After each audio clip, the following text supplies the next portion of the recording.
As I said in my opening, this is a bill that has gotten so much attention over the past few days. And I think that that is the reality of where we are. I've watched this bill over the years, and it's always been a struggle to deal with the Homeland Security bill. And I thought that we were really on track to be able, this time around, to make some significant progress on the Homeland Security bill. And we were on track to do that. But then we watched unfold an unspeakable tragedy in Minnesota. Unspeakable in the loss of a young woman who was killed. You've heard from my colleagues from Minnesota, not just about the killing of Renee Nicole Good, but of the other unspeakable transgressions by an agency that has made a determination that they are not accountable to anyone, to no laws, no rule of law, no even higher calling of understanding how you treat human beings. They have run roughshod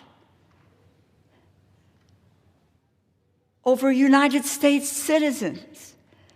No one here believes that criminals in this nation should be deported, or that they should face the legal system that we have, because the strength of the United States is that we are a nation of laws. We abide by the rule of law. And this agency is defining this at every step of the way, every day, with the sanction of the President of the United States, saying we are going to work to increase the pain. We are going to detain and potentially deport United States citizens. We asked for some simple reforms. Don't deport United States citizens. Require the training and the hiring of personnel that are competent and capable for this job. Do you know that training has gone from 5 to 8 months to 6 to 8 weeks? The sensitivity around this issue has been broken, and the trust of the American people and the people of Minnesota has been broken. Children are frightened, families are frightened, and there's no need for that in this country. We need to have the rule of law reinstated. And you can't have masked, armed people on the street pulling over anyone that they choose to based on the color of their skin, of how they look. You know, I said this in the Rules Committee when I testified. I actually have 2 grandsons who are adopted. I have one from Guatemala, and yeah, he is brown-skinned, but he's a citizen. He lives in Los Angeles. And I found myself telling him, make sure you carry your passport. Make sure you carry your passport. because it scares me that because of his brown skin, he can be pulled aside, and he can be detained, and he can be deported. And he's a United States citizen. My other grandson, his parentage is Uzbekistan, but he's a United States citizen.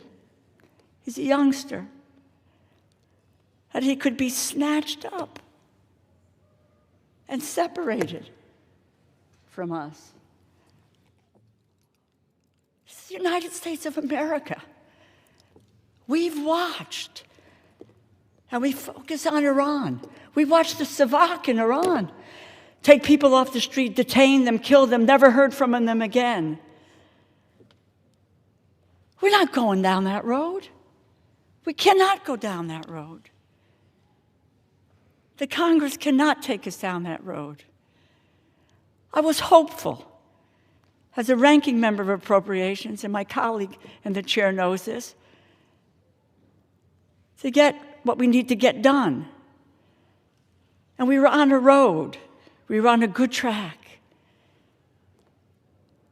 But we have to face the circumstances. We have to deal with the environment. We have to deal with what's happened in this country. And we cannot turn a blind eye.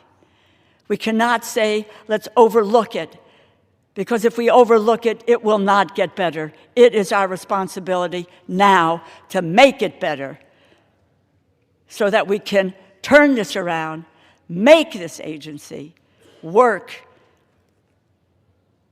I'm not for abolishing ICE, and there'll be a lot of people who are going to be unhappy with my saying that, and that so be it. But we need to reform it. We need to turn it around. We need to make it work on behalf of the American people, not make it the fear that a KGB, a Savak, or other agencies have had in other countries that we oppose. We can't go down the road of making that who we are.